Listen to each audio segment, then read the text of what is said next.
Whether on premise, hybrid, or in the cloud, RCS gives broadcasters the tools and support to create, schedule, manage, and deliver content with confidence. RCS is the trusted leader for audio professionals.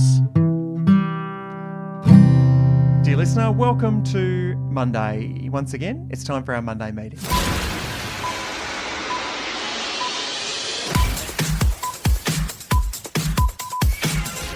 Well, Showbiz, I feel like I've seen lots of you over the last 72 hours. Not only do I now have you every Monday morning, but our Saturday morning show was a pretty good hit. We got some good feedback. Yeah, thank you to all those that tuned in for their new Saturday morning ritual. Got some air check notes sent through too. I appreciate being air checked. I love it when someone sends us notes for once. So thank you to John Vertigan, who sent us through some really positive notes on the show. And the takeaway for him was, loved what you're doing. You need to bring back Wade's World as a segment. Oh. Wade's World. Yeah. Party on, excellent. Yeah, because the opener's already made, really, isn't it? Oh, it's there for you. I mean, you used to do Wade's List on your old show. We're going to tweak it. We're going to copy it. Unlike a radio show to copy someone else's material, even though you were the material. I was the original owner. So we're going to call it Wade's World, and you're going to bring us something you found during the week. But no, how do you feel about Saturday's show? It was good, actually. And I think what was really interesting was, again, getting some feedback. Our P1s in the WhatsApp group were really appreciative. I got a couple of texts as well. I got some feedback. Most of it was positive, a couple of constructive things as well in there, which was good. But I think people do love a chat about radio on a Saturday morning. I think that's what Game Changers did really well to capture that. I mean, Saturday morning, I think early days wasn't intentional from memory. Craig might correct me, but I think it was sort of almost that's the day. And then it became such a ritual. So I'm glad we can almost fill a hole of people who get to the end of a radio working week and go, all right, let me just hear what's going on around the industry. And one piece of feedback we are going to action, which came up, was we'd love to hear some more audio. So in next week's episode, we're going to grab some more audio from around Australia, and maybe as part of Wade's World segment, maybe I can grab some audio from other countries as well. How does that sound? That sounds so good. And if we can just recap a little of audio that we had from last week, didn't we kick the ant's nest when Rob McKnight said this in our show on Friday? What's your prediction for a Dr. Chris Brown-led radio show? How's it going to go? Flopperoony. It will be a disaster. It will do horribly unless they pull something out of the bag, and I hope they do. But from a casting point of view, I don't see what's engaging about this at all. And so I predict some pretty hard years coming up for ARN if this is the way forward for them. So TV and radio commentator Rob McKnight came on the show and said there's no way Dr. Chris Brown will rate on FM breakfast if he does take the Kiss Sydney job. His name was mentioned a week or so ago. A lot of people saying, whoa, too early to call. You're quite strong on this. Rob is the other way. Rob is like, it just won't work. It won't work. But you think we haven't heard enough to make up our mind? Yeah, I'm not saying it will work or won't work, but I feel like what happens in these moments is people judge new ideas or new personalities based on old methods. So I reckon everyone's got a case of the Rove and Sams about this. Because if you were to say to me what other TV people have jumped from TV to radio, the first people come to my mind is Amanda Keller and people like that, people who actually have worked. So I think the blanket rule of TV people can't do it. I just think if someone's had to listen to a demo or they've listened to when he did Drive on Nova and they thought there's something in it and therefore he's getting the job, I reckon we have to kind of lean on the side of, well, let's see what it sounds like. Because to me, Chris, I kind of get why people go, well, we don't really know much about him. Like he's kind of a bit vanilla. He's a bit of a TV beige guy. But until you pair them with someone, right, and you go, okay, well, he's good at that. Who are we going to put in the show as well? It may be more than one person. It might be three people, and he's one of a trio. And all of a sudden, you might have a good balance across the three, and maybe he's playing a bit more of an anchoring role. And that's my point, is that until we actually hear it, assuming it's happening, then I don't know if we can kind of cut him off too early. Of course, when we hear it, we're going to judge it like crazy. That's what we all do. It's really hard to judge it against Amanda Keller, who was also on the radio with Andrew Denton. The Denton show with Amanda Keller is, if not one of the greatest shows we've had on Australian radio. Oh, yeah. They are unicorns, those Yep. two. I mean, Denton just put into the Hall of Fame for TV. Amanda should be there. They both did great work in the 90s on the TV. On the radio, I mean, my strongest memories of 9/11 was listening to Andrew Denton dissect what was going on. And remember, every radio station in Australia got his sort of monologue, even though we weren't even in his network, and we all played the Denton monologue. Like, it was just great, thought-provoking, comforting radio. So they're a hard bar to Yeah. judge against. I guess what you can judge against, and I like Dr. Chris. I've always thought he was a nice guy, but he plays that same character in every role. When he was with Julia Morris, he was always the fool guy. When he's on the radio, he's the fool guy because he does the boom tish really well. So I haven't seen him do anything other than that. Yeah. And every time he's been given an opportunity, he's done the same trick. But in saying that, he's clearly a smart guy. I mean, he's a vet. Well, it works though. Like he's made a career out of it. So it's not like we can say he's a complete dud because it's never worked. I mean, I just think that I just wonder if people are going, what would a Chris Brown breakfast show sound like? And jumping to, and look, I'm happy to debate Rob on this, and jumping to, he's a TV guy, he can read an auto cue really well. It just, what's he like in his real life?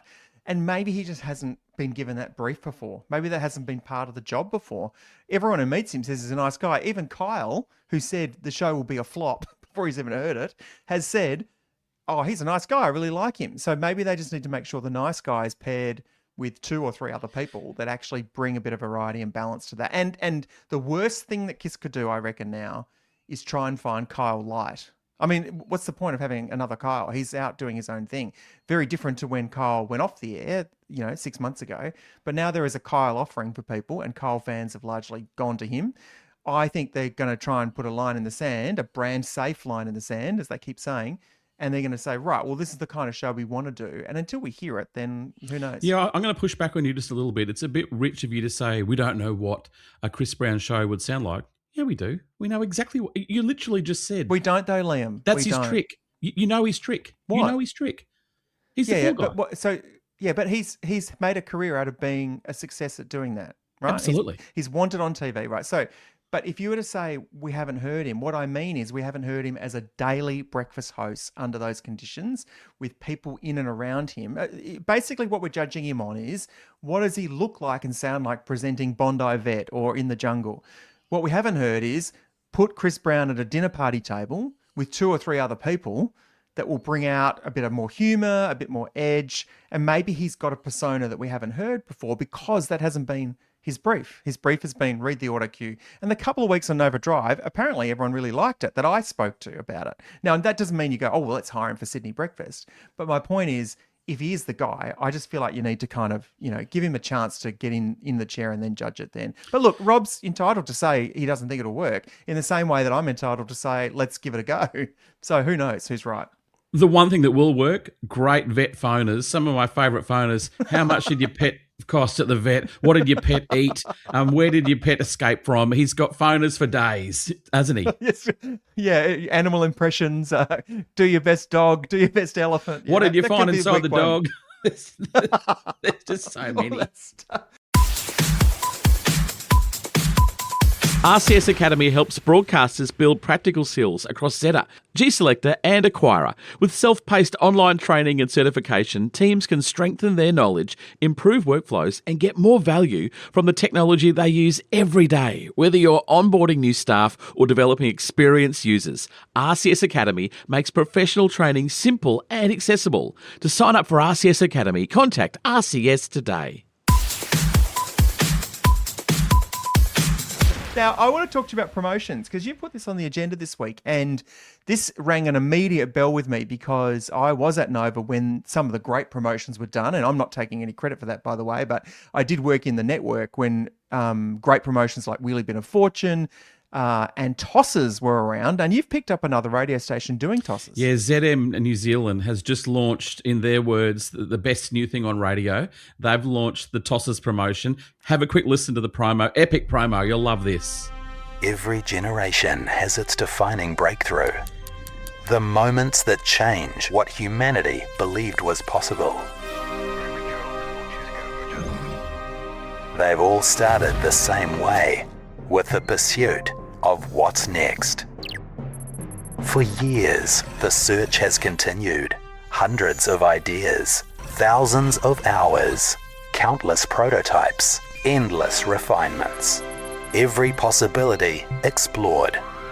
Until...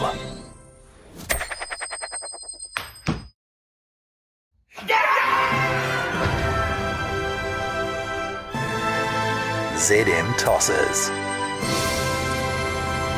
That is a great promo, but what is it saying? Brand new? New thing to radio. A new thing to radio, I think they call it. Now, credit where it's due. This is a 20-year-old promotion. This was done in the early days of Nova Sydney. Yeah. And it was a high-stakes game. For those that don't remember, it was a flip of a coin, heads or tails. And if I remember correctly, you could win a new car, but you had to put your old car up for grabs. So you either get a new one or we crush your old one. Stuff like that. So there was always risk and reward, and they did it well. What do you think about stations stealing other radio stations' ideas? Well, Exhibit A is Secret Sound. I mean, there must be a station somewhere that's gone, you know what, we had that first 60 years ago.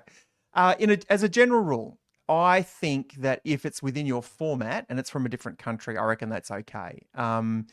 And the reality is it's really hard to come up with promotions ideas. I mean, I reckon, actually, you know what, let's get a guest on this Saturday, on our Saturday show, to delve deeper into promotions, because I think promotions in general have kind of been diminished in their value because now everything's a draw. You know, everything's go for 4 weeks and someone will maybe win $1 million at the end of it or probably won't. So I reckon that's another topic. But in terms of stealing other ideas, I think if you're not stealing it from the guy across the street and you're not stealing it in the same format, then I reckon it's all right. Like, who cares if New Zealand does tosses when Nova did it first? And in the same way that I wouldn't care if Mix or Kiss or anyone did a promotion that has been going in New Zealand for a while. Doesn't matter. Yeah, I think the rules don't apply when you're going international. But let me run you through a couple of hard facts. I've done a small deep dive. And you and I can talk about this. We've both been promotions managers. So Christian O'Connell didn't create bin stickers. It's a great idea. Mm-hmm. Steve Block did that in Albury Wodonga on 2AY back in 2002. It's a great idea, but it's not a new idea. SCA had The Fugitive at the exact same time. When we were at DMG, we had Secret Agent Man. God, I don't even remember that. Secret Agent Man. We had Secret Agent Man. Some guy running the streets go up to him and say, "Are you the Secret Agent Man? Just don't call me the Fugitive." Oh, no. Is that true? I don't remember. Absolutely. It was done regionally on DMG stations. Right, okay. Beat the Bomb became Beat the Bronco. Kyle and Jackie O did Every Caller Wins. At the same time, B105 stole it and did it for Brisbane. UK did those questions with a mouthful of water, inappropriate responses. Nova Australia stole it. Everyone's done it. Now, does it make it right? No. But I'd rather be the guy that comes up with the new idea than the guy who renames or rebadges an old chestnut. And Easier everyone said than wants done. to be that person. Like, and I think whether you're in programming or promotions or anything, you always want to have the new idea. It's the same way that ad agencies always want to create the world's best ad. But there's a time and a place, and sometimes you don't have the luxury of knowing what's going to work, and you might just go, look, that's a safe choice. That fits us. We've got a little bit of a proof or evidence that it's worked somewhere else, so why wouldn't we give it a go? And I mean, there's some really good programs out there who do a good job of trying to find those ideas.